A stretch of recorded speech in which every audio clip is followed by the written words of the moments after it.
तो दोस्तों कहानी की शुरुआत में हमें दो लोगों को दिखाया जाता है, जिनमें से एक तो बहुत ही अच्छा कलाकार मास्टर था कि तभी साथ में हमें एक छोटा बच्चा जो कि इस कहानी का मेन लीड होने वाला है, जिसका नाम टियानमिंग था, वो भी दिखाया जाता है। तभी अचानक से हम देखते हैं कि उन दोनों को केन आर्मी के लोगों ने इर्द गिर्द से घेर लिया। ये देखते हुए तो स्वॉर्ड मास्टर उससे पूछता है कि टियानमिंग बेटा, क्या तुम्हें डर नहीं लग रहा है? तभी टियानमिंग स्वॉर्ड मास्टर को जवाब देता है कि नहीं मास्टर, मैं डरा नहीं करता हूँ। कि तभी वो मास्टर भी उससे कहता है कि बेटा, जिंदगी में डरना कोई बुरी बात नहीं है, लेकिन मैं आपको एक बात बता देना चाहता हूँ कि डरने से तो बेहतर है कि आपसे दुश्मन डरे। तभी हमें केन एम्पायर की आर्मी के ऊपर से दो लोगों को दिखाया जाता है, जिनमें से एक का नाम मास्टर बेन था और साथ में खड़ा हुआ दूसरे मास्टर का नाम मास्टर ज़्यूज़ाओ था। उन दोनों के दरमियान में ये बात चल रही थी कि केन एम्पायर की स्वॉर्डमैन की पावर तो उनके सामने खड़ी हुई उनकी केन एम्पायर आर्मी से ज्यादा है, इसलिए तो हमें यही दिख रहा था कि उनकी आर्मी की आंखों में भी डर दिख रहा था। साथ ही साथ में हम ये भी देखते हैं कि मास्टर बेन और ज़्यूज़ाओ एक दूसरे के साथ टियानमिंग के बारे में भी बात कर रहे थे। वो यही बात कर रहे थे कि आखिरकार स्वॉर्ड मास्टर ने इसे बड़ी मुश्किल से ढूंढ लिया है, तो इसके अंदर कुछ स्पेशल एबिलिटी जरूर होंगी। तभी हमें उन सभी सोल्जर की आंखों में भी डर दिखाया जाता है, जिनका डर तो देखने के काबिल था। कि अचानक से हम देखते हैं कि एक सोल्जर के डर के मारे उसकी कमान से तीर निकल जाती है, जिस पर देखते ही देखते तो स्वॉर्ड मास्टर ने उस पर हमला करके उसे मार दे दिया। जिस पर दोस्तों देखते ही देखते केन एम्पायर आर्मी और उसके दरमियान में फाइट शुरू हो जाती है और हम देखते हैं कि वो अपनी सभी के सभी कलाकार स्किल का यूज करती हुए उन सभी आर्मीज को एक एक करके मारते गिरा जा रहा था। ये देखते हुए तो वो सभी सोल्जर काफी ज्यादा गुस्सा हो चुके थे, लेकिन खैर वो हार मानने वाले नहीं थे और देखते ही देखते तो स्वॉर्ड मास्टर पर भी लगातार हमला करते हुए स्वॉर्ड मास्टर को भी काफी ज्यादा घायल कर देते हैं। तभी अचानक से हम देखते हैं कि स्वॉर्ड मास्टर के घायल होते हुए तो इस मौके का फायदा उठाते हुए वो टियानमिंग पर भी हमला कर देते हैं, लेकिन वो टियानमिंग को बचा लेता है और फाइनली हम देखते हैं कि सभी सोल्जर मारे जाते हैं। लेकिन उन सोल्जर के मारे जाते हुए तो स्वॉर्ड मास्टर काफी ज्यादा घायल हो चुका था। साथ में हम बाकी सोल्जर को भी देखते हैं जो कि भागते हुए इन्हें मारने के लिए आ रहे थे।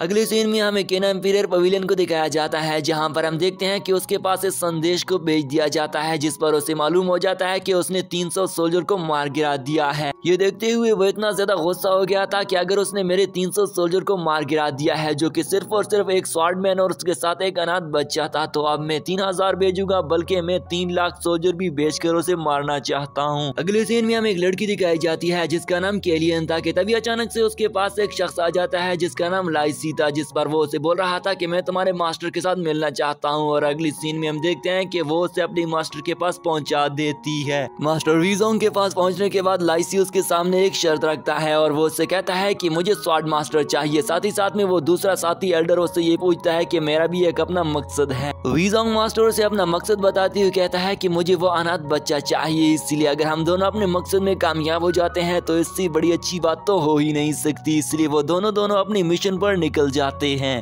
उनके जाने के बाद केलियन अपने मास्टर से पूछती है कि मास्टर आप क्या सोच रहे हो, जिस पर वो उसे बताता है कि मैं वुशेंग के बारे में सोच रहा हूँ। आखिरकार वुशेंग कहाँ गायब हो चुका है, जिस पर अगली ही पर हमें दोस्तों वुशेंग की एक झलक को दिखाया जाता है और हम दोस्तों वुशेंग के बारे में आगे जानने वाले हैं, इसलिए कुछ देर तक स्टे ट्यून रहें। अगले ही सीन में दोस्तों हमें फिर से स्वॉर्ड मास्टर और टियानमिंग को अपने एक न्यू सफर पर आगे जाता हुआ दिखाया जाता है, लेकिन रास्ते पर जाते हुए तो टियानमिंग अपने रास्ते पर यही सोच रहा था कि स्वॉर्ड मास्टर ने अपनी तलवार का यूज करते हुए कितने आसानी से इतने ज्यादा सोल्जर को एक ही झड़प में मार गिरा दिया। तभी वो खुश होते हुए अपने मन ही मन में टियानमिंग ये भी सोच रहा था कि मैं भी कलाकारी सीखूंगा और ये कलाकारी सिर्फ और सिर्फ मैं स्वॉर्ड की ही सीखूंगा, ताकि मैं अपने मास्टर की तरह इस तरह से तलवार चलाते हुए काफी ज्यादा सोल्जर को एक ही झड़प में मार गिराने के काबिल हो सकूं। वो स्वॉर्ड मास्टर गायनी और टियानमिंग काफी देर तक एक दूसरे के साथ सफर कर रहे थे, लेकिन अचानक से टियानमिंग अपने गायनी स्वॉर्ड मास्टर से कहता है कि हमें कुछ देर के लिए आराम करना चाहिए, लेकिन वो तो उससे कहता है कि बेटा हमारा सफर बहुत ही ज्यादा लंबा है, इसलिए हम आराम नहीं कर सकते। लेकिन दोस्तों रास्ते पर जाते हुए अचानक से वो दोनों एक जगह पर रुक गए थे और हम देखते हैं कि उसका स्वॉर्ड मास्टर काफी ज्यादा घायल होने की वजह से उसके ऊपर ही गिर जाता है, जिस पर टियानमिंग ही को अब उसका ख्याल रखना पड़ जाता है। तभी अचानक से हम फिर से टियानमिंग को देखते हैं जिसने अपने बचपन को एंजॉय करना शुरू कर दिया होगा। और दोस्तों आप लोगों को मालूम ही होगा कि बचपन किसने एंजॉय नहीं किया है। कि तभी अचानक से टियानमिंग को 2 मुर्गियां दिख जाती है, इसलिए दोस्तों टियानमिंग अपने जहन लगाते हुए उन दोनों मुर्गियों को पकड़ भी लेता है और अपने स्वॉर्ड मास्टर की स्वॉर्ड निकाल लेती हुई उसकी नेज़े पर चढ़ाकर उन दोनों मुर्गियों को भोंगने लग गया था। साथ ही साथ में वो अपने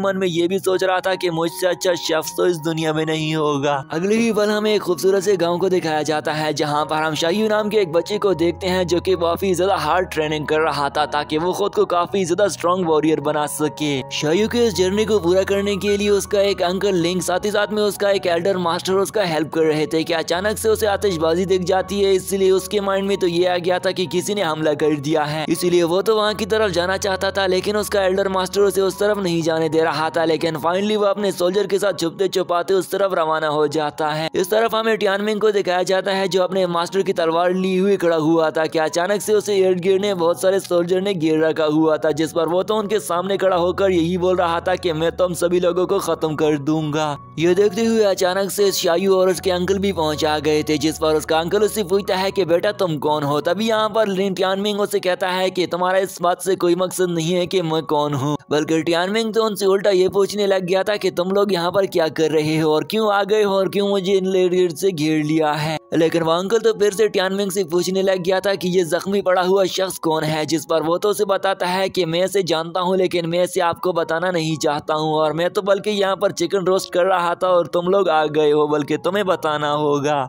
लेकिन अचानक से हम देखते हैं कि शायू को टियानमिंग की तलवार काफी ज्यादा अच्छी दिखने लग गई थी, इसलिए वो उसे तलवार मांगने लग गया था लेकिन टियानमिंग तलवार नहीं दे रहा था, इसलिए वो टियानमिंग पर हमला कर देते हुए हमला कर ही जा रहा था और देखते ही देखते वो टियानमिंग को दूर फेंक कर उससे तलवार ले लेता है। तभी अचानक से हम देखते हैं कि वहाँ पर वुशेंग आ जाता है जो कि बहुत ही ज्यादा पावरफुल वॉरियर था और देखते ही देखते वो उस जगह पर हमला कर देता है। लेकिन अचानक से हम देखते हैं कि वो टियानमिंग पर हमला करके उसे उल्टा लटका देता है। लेकिन टियानमिंग को उल्टा लटकाने का मकसद तो उसे चिकन को ले लेना था, क्योंकि दोस्तों टियानमिंग को अभी भी चिकन की पड़ी हुई थी। लेकिन हम देखते हैं कि उसके पास तो चिकन की सिर्फ बोटी बच गई थी, बाकी सभी के सभी गोश्त को तो उसने खा लिया था। तभी यहाँ पर दोस्तों जैसे ही शायू वुशेंग पर हमला करने के लिए आगे बढ़ ही रहा था, वो उसके हाथ में उस तलवार को देख लेता है। यहाँ पर दोस्तों हमें उस तलवार के नाम को भी बताया जाता है और उस तलवार का नाम रैम्बो एबस था। कि तभी हम देखते हैं कि वही लड़की ने उसे इस बारे में बताया था कि जिसके पास रैम्बो एबस किस्म की तलवार होगी वही स्वॉर्ड मास्टर होगा। केलियन ने उसे बताया था कि जिसके पास ये तलवार होगी वही तुम्हारा टारगेट होगा, इसलिए तुम ही उसे मारोगे। और देखते ही देखते तो यहाँ पर अब दोस्तों शायू की जान खतरे में पड़ने वाली थी, इसलिए वो शायू पर हमला करके उसी टारगेट समझने लग गया था। उन सभी लोगों के दरमियान तो दोस्तों लड़ाई चल ही रही थी कि इस तरफ हम टियानमिंग को देखते हैं जिसके गिर जाने की वजह से उससे अपने बचपन की यादें याद आने लग गई थी, जहाँ पर उसने एक महारानी को देख लिया था जो कि अपने बच्चे को किसी दूसरे को देती हुई ही बोल रही थी कि एक दिन ये बच्चा फिर से आते हुए मेरा बदला जरूर लेगा।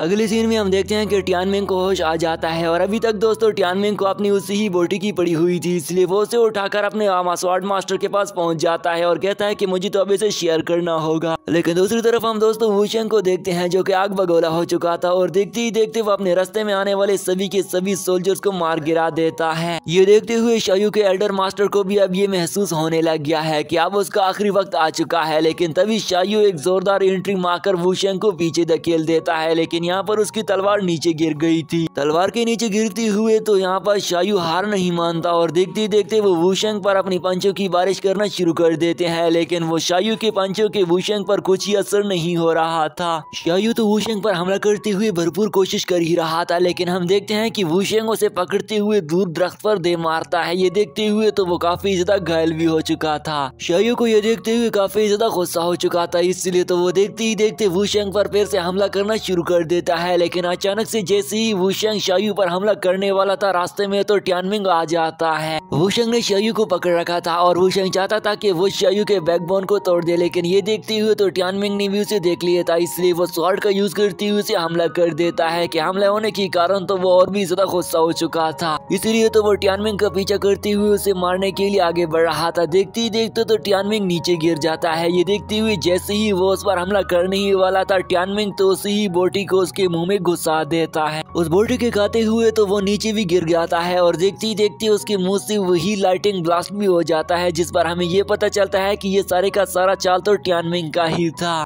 टियानमिंग तो आगे जाते हुए वुशेंग के ऊपर चढ़ गया था और उससे ही बोल रहा था कि क्या आइंदा तुम मेरी बूटी खाओगे। कि तभी हम दूर से देखते हैं कि शायू उसे देख रहा था और उससे कहता है कि नीचे उतर जाओ, कहीं वो फिर से जाग ही ना जाए। टियानमिंग की शायू की बातों को नहीं सुन रहा था, इसलिए देखते ही देखते तो वो आगे बढ़ती हुई उसे नीचे गिरा देता है। ये देखते हुए तो उन दोनों के दरमियान में भी आपस में लड़ाई शुरू हो जाती है। हमला करते हुए हम ये भी देखते हैं कि शायू टियानमिंग को नीचे गिरा देता है। टियानमिंग तो दोस्तों गुस्सा हो चुका था और हम देखते हैं कि शायू अपना हाथ उड़ाते हुए तो टियानमिंग को खड़ा करने की कोशिश करने ही लग गया था, लेकिन टियानमिंग शायू को नीचे गिरा देता है। लेकिन अचानक से हम देखते हैं कि ये सारी चीजों का शोर सुनते हुए तो वुशंग फिर से उठ खड़ा हो गया था और उनके ऊपर से धाड़ने लग गया था। ये देखते हुए तो टियानमिंग भी शायू के पीछे छुप जाता है। वुशंग फिर से हमला करते हुए शायू को दूर दरख्त पर दे मारता है और हम देखते हैं कि यहाँ पर वुशंग तो अब टियानमिंग पर हमला करने वाला था, लेकिन टियानमिंग पर हमला करने से पहले ही हम देखते हैं कि वो स्वार्ड उसके आर पार हो जाती है, जिसकी वजह से तो वुशंग मारा जाता है। तभी यहाँ पर हमें ये पता चलता है कि ये तलवार तो वो स्वॉर्ड मास्टर ने ही चलाई थी, जिस पर वो फिर से बेहोश हो जाता है और हम दूसरी तरफ उसके मास्टर को भी देखते हैं जो ये सारे का सारा नजारा देखे जा रहा था। अगले सीन में हम देखते हैं कि केलियन और वुशंग भी उस लड़ाई की जगह पर आ जाते हैं, जहाँ पर उन्हें दरख्त पर कुछ खून भी दिखाया जाता है, जिस पर केलियन तो बोलती है कि ये सारे का सारा खून तो वुशंग है। ये जानने के बाद तो वो दोनों काफी ज्यादा हैरान हो जाते हैं। ये बात जानने के बाद वुशंग ये बोलने लग गया था कि वुशंग की मौत एक ऐसी तलवार से हो गई है जिसकी तलवार की स्पीड तो स्पीड ऑफ लाइट से भी तेज है और उस तलवार का नाम दूसरे नंबर पर आता है। केलियन वुशंग से पूछती है कि उस तलवार का क्या नाम है, जिस पर वो उसे बताता है कि उस तलवार का नाम रेम्बो आर्मर है और देखते देखते साथ में वो ये भी उसे बताता है कि स्वॉर्ड मास्टर ने जैसे उसे यूज किया होगा, तो इस बात से मुझे ये भी यकीन आ रहा है कि वो काफी ज्यादा घायल था। तभी अचानक से हम देखते हैं कि चू फैमिली का एक सोल्जर वहाँ पर खड़ा हुआ था, लेकिन वुशंग उसे देख लेता है, जिस पर उसे पकड़कर वो उसे ये पूछने लग गए थे कि यही स्वॉर्ड मास्टर के बारे में बताएगा कि वो किस तरफ गए हैं। अगले ही पल हम शायू और टियानमिंग के कबीले को देखते हैं जो कि डेजर्ट में आगे की तरफ स्पीड से बढ़ती हुई जा रहा था, लेकिन हमें ये मालूम नहीं था कि आखिरकार वो किस तरफ जा रहे हैं।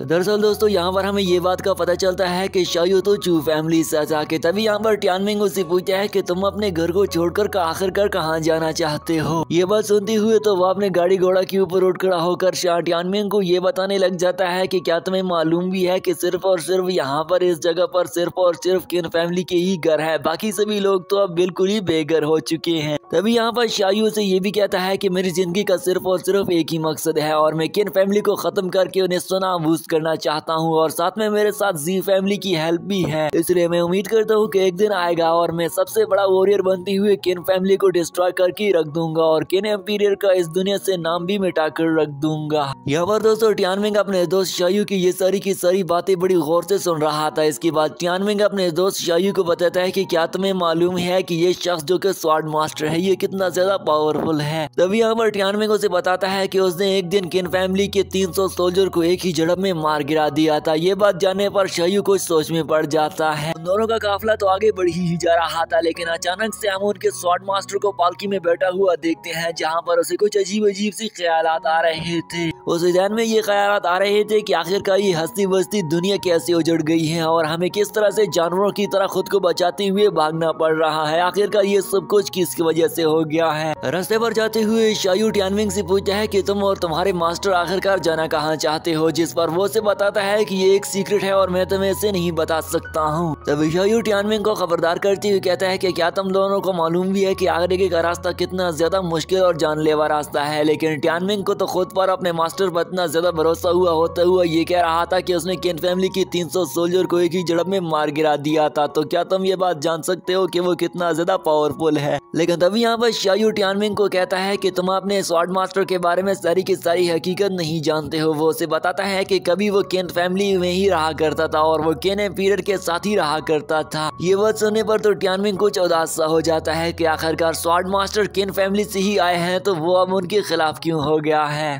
तभी रास्ते पर आगे जाते हुए अचानक से उन लोगों को कुछ गड़बड़ सी महसूस होने लग गई थी और वो देखते हैं कि वोल्फ किंग तो उनके पीछे आ रहा था और वो अपने सभी के सभी वोल्फ को लिए हुए उनके पीछे मारने के लिए आ रहा था। तभी यहाँ पर स्वॉर्ड मास्टर से पूछा जाता है कि क्या तुम्हें मालूम भी है कि ये लोग हम पर कम हमला करने वाले हैं। कि तभी शायू उन लोगों को बताता है कि भेड़िए तो रात को हमला करते हैं, इसलिए हमें रात होने से पहले यहाँ से निकलना होगा। खुद की जान को बचाने के लिए वो अपनी स्पीड को तेज कर लेते हैं ताकि वो खुद को रात पहुँचने से पहले ही अपनी मंजिल तक पहुँचा सके। आगे जाते हुए अब शाम भी करीब होने को पहुंचा गई थी और अंधेरा भी होना शुरू हो जाता है, इसलिए वो सभी मशाले जलाना भी शुरू कर देते हैं क्योंकि दोस्तों भेड़ियों को मशालों से काफी ज्यादा डर लगता है और साथ ही साथ में उनको आग से भी काफी ज्यादा डर लगता है। आगे जाते हुए अब काफी ज्यादा गहरी रात भी हो चुकी थी और वो देखते हैं कि सभी के सभी भेड़िए ने उनकी पालकी को इर्द गिर्द से घेर रखा हुआ था। तभी हमें वॉल्फ किंग को भी दिखाया जाता है जो कि बहुत ही ज्यादा खतरनाक दिख रहा था और देखते ही देखते हम ये भी देख लेते हैं कि वो सभी वॉल्फ अपनी एक ऊंची सी आवाज लगाते हैं हैं जिस पर वहाँ पर एक तूफान आने लग गया था और उन सभी लोगों के मशाले भी बुझ जाती है, जहाँ पर अंधेरा और भी ज्यादा बढ़ जाता है। अंधेरे का फायदा उठाते हुए वोल्फ-किंग एक एक करके उनके सोल्जर्स को मारना शुरू कर देता है और आखिरकार हम ये भी जान लेते हैं कि उसने 80% सोल्जर्स को मार गिरा दिया है। यहाँ पर दोस्तों वोल्फ-किंग इसलिए उन सोल्जर्स को अंधेरे में मार पा रहा था क्योंकि उसके पास नाइट विजन की पावर थी। और यहाँ पर दोस्तों आपको ये बात भी मालूम है कि सिर्फ और सिर्फ जानवर ही रात के अंधेरे में देख सकते हैं, ना कि इंसान रात के अंधेरे में देख सकते हैं। लेकिन अगर उसके पास नाइट विजन की पावर थी तो जरूर वो रात के अंधेरे में देख सकता था, इसलिए उसने तकरीबन 80% सोल्जर को खत्म कर रख दिया।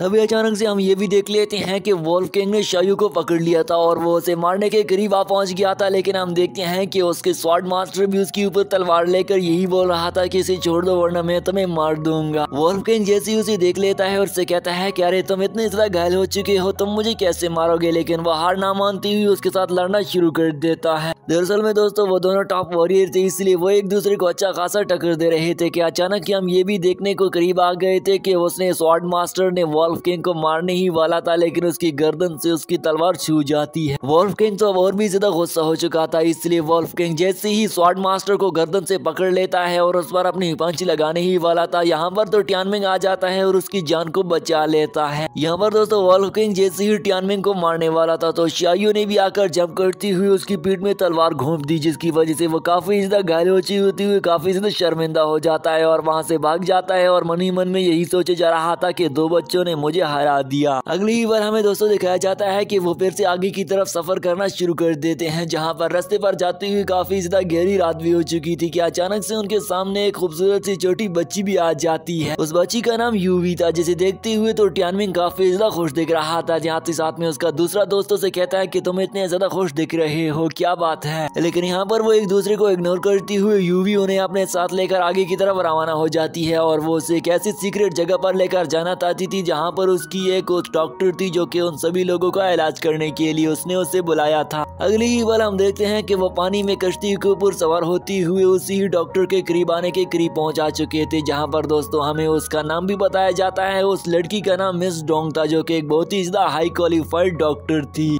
वो जगह जहाँ की तरफ वो सभी लोग जा रहे थे कि वो मोहित स्कूल की एक बहुत ही ज्यादा सीक्रेट जगह थी, जिसके बारे में कुछ लोग ही जाना करते थे और वो जगह मेडिकल पर्पस के लिए यूज किया जाती थी, जहाँ पर बहुत सारे घायल और सोल्जर को उन जगह के लिए लेकर जाकर इलाज किया जाता था। उस डॉक्टर मिसेस डोंग के पास पहुँचते पहुँचते तो काफी ज्यादा गहरी रात भी हो चुकी थी, लेकिन फाइनली हम देखते हैं कि सुबह के वक्त वो वहाँ पर करीब आते हुए तकरीबन पहुँच ही गए थे। लेकिन कश्ती से उतरते हुए तो शायू टियानमिंग को खबरदार कर देता है। शायू टियानमिंग को बताता है कि तुम्हें उस मिसेस डोंगमिंग डॉक्टर को ये बात नहीं बतानी है कि वो एक स्वॉर्ड मास्टर है, साथ ही साथ में तुमने उससे उसके ओरिजिनल नेम को भी नहीं बताना है, बल्कि तुमने तो बस सिर्फ और सिर्फ चुप ही रहना है। सारे के सारे मामला तुम्हें खुद ही देख लूंगा। अगले ही पल वो दोस्तों मेडिकल ट्रीटमेंट लेने के लिए वहाँ पर पहुँचा गए थे, जहाँ पर देखते ही देखते टियानमिंग ने तो मिसेस डोंग को देख लिया था और सिस्टर डोंग को देखते ही वो कहने लग गया था कि आखिरकार शायू के मास्टर कुछ कम थे कि अब ये भी हमारी पार्टनर बन गई है। क्योंकि यहाँ पर दोस्तों टियानमिंग को वो डॉक्टर कुछ अच्छी नहीं दिख रही थी, लेकिन तभी यहाँ पर वो डॉक्टर डोंग उनसे पूछ दिया कि आखिरकार तुम्हारे मास्टर को क्या हो गया है। ये बात सुनते हुए तो शायू उसे उल्टी पुल्टी बात बताना शुरू कर देते हुए कहता है कि हम रास्ते पर जा रहे थे कि अचानक से हम लोगों पर किसी ने आकर हमला कर दिया था और इस शख्स ने आकर हमारी हेल्प कर दी थी, इसलिए काइंडली इसकी जान को बचा लीजिए क्योंकि इसने हमारी हेल्प की थी और हम चाहते हैं कि तुम इसकी जान को बचा लो। तभी यहाँ पर सिस्टर डोंग तो उसे देखते ही देखते रह गई थी और उसके अंकल लिंग से पूछती है कि क्या तुम्हें मालूम भी है कि इस शख्स के अंदर कितनी ज्यादा पावर है। ये बात जानते हुए तो शायू आगे बढ़कर कहता है कि क्या तुम इसके बारे में क्या जानने लग गई हो। तभी यहाँ पर शायू ने ये बात भी पेड़ ली थी कि वो कोई स्वॉर्ड मास्टर नहीं है, लेकिन दिखने पर तो वो डॉक्टरों से यही कह रही थी कि ये एक बहुत ही ज्यादा हाई पावरफुल स्वॉर्डमैन पावरफुल शख्स है। ये जानने के बाद तो वो सभी लोग दंग खड़े रह गए थे कि ये डॉक्टर इतनी ज्यादा काबिल कैसे हो सकती है। यहाँ पर दोस्तों तो सिस्टर डोंग उन लोगों से सच पूछना चाहती थी और वो उन लोगों से ये बोल रही थी कि तुम लोग मुझे सच बताना भी चाहते हो या मैं इसका इलाज नहीं करना चाहता हूँ। ये बात जानने के बाद तो वो आगे की तरफ रवाना हो जाती है, क्योंकि मिस शायू तो उससे ये नहीं सब कुछ नहीं बताना चाहता था। शायू यहाँ पर उसके सामने गड़गड़ाती हुए ही बोल रहा था कि तुम इसकी हेल्प क्यों नहीं कर देते हो, इसने हमारी जान बचाई है और तुम्हारे स्कूल का मकसद भी यही है कि वो बेचारों और लाचार लोगों की हेल्प करता है। लेकिन वो तो इसके साथ नहीं मान रही थी और वो उससे यही बोल रही थी कि मैं इसका हेल्प नहीं कर सकती हूँ। लेकिन यहाँ पर टियानमिंग काफी ज्यादा गुस्सा हो गया था और उनसे कहता है कि एक डॉक्टर का मकसद होता है किसी को जान को बचाना, तो तुम हमारी जान क्यों नहीं बचाना चाहती हो। साथ ही साथ में यहाँ पर टियानमिंग उससे ये भी बोल रहा था कि तुम बहुत ही ज्यादा अजीब किस्म की डॉक्टर हो, तुम्हारे रूल भी काफी अजीब अजीब है, इसलिए तुम सीधा सीधा क्यों नहीं बोल लेती हो कि तुम किसी की हेल्प नहीं करना चाहती हो, जिस पर वो काफी ज्यादा हर्ट हो गई थी। तब यहाँ पर टियानमिंग इतना ज्यादा गुस्सा हो गया था कि उस डॉक्टर डोंग से कहता है कि मैं तुम्हारे रूल्स को तोड़ने जा रहा हूँ, और जैसे ही उस दरवाजे को ओपन करने लग गया था कि उसने किसी ने गले से पकड़ लिया था। ये देखते हुए शायू भी बिल्कुल ही रेडी हो जाता है ताकि वो अपने दोस्त टियानमिंग की हेल्प कर सके, लेकिन तभी हम देखते हैं कि यूवी उस शख्स से बोलने लग जाती है कि प्लीज इसे छोड़ दीजिए। दरअसल में दोस्तों उस शख्स का नाम मास्टर बैन था, जिसको हमने इस सीरीज के स्टार्ट में ही देख लिया था, और वो देखते ही देखते टियानमिंग को तो छोड़ देता है। साथ ही साथ में वो ये भी बोल रहा था कि तुम सभी लोग जल्द से जल्द यहाँ से दफा हो जाओ। तभी चू फैमिली के सभी लोग जैसे ही वापस जाने वाले थे, लेकिन तभी उनकी तलवार नीचे गिर गई थी, जिसे देखकर सिस्टर बैन ने भी देख लिया था, इसलिए वो उन सभी लोगों को रुकने का कहती है और उनसे कहती है कि तुम अपने स्वॉर्ड मास्टर को छोड़ दो और तुम लोग यहाँ से चले जाओ। अगली ही बार दोस्तों सूरज डूबने के करीब आ पहुंच चुका था। हम मास्टर बैन को देखते हैं जो चू फैमिली के लोगों से बोल रहा था कि मैंने अपने सभी दोस्तों को संदेश भेज दिया है, और ये बताता है कि मैंने मोहे स्कूल के लोगों को एक पैगाम भेज दिया है, वो आप सभी लोगों को रिसीव करने के लिए रास्ते पर खड़े होंगे, इसीलिए तुम जल्द से जल्द वहां तक पहुंचे और अपने स्वॉर्ड मास्टर की टेंशन ना लो, हमारी ये डॉक्टर से जल्द से जल्द ठीक कर ही देंगी। इसके बाद दोस्तों स्वॉर्ड मास्टर का इलाज करना भी शुरू कर दिया जाता है, जहां पर मिसेस यूवी और सिस्टर डोंग तो उसका इलाज करने के लिए मरहम पट्टियां कर ही रही थी कि अचानक से यूवी की नजर तो उस तलवार पर पड़ जाती है, जिस पर उसे तो अपनी माजी की यादें याद आने लग गई थी, और वो अपने माजी में अपने फादर और मोम को देख रही थी, जहां पर वहां पर भी यही तलवार उन लोगों के पास मौजूद थी, इसलिए उसे समझ आ जाता है और ये बात याद आ जाती है कि सबसे पहले ये स्वॉर्ड मेरे फादर के पास थी और अब ये स्वॉर्ड मास्टर के पास आ गई है।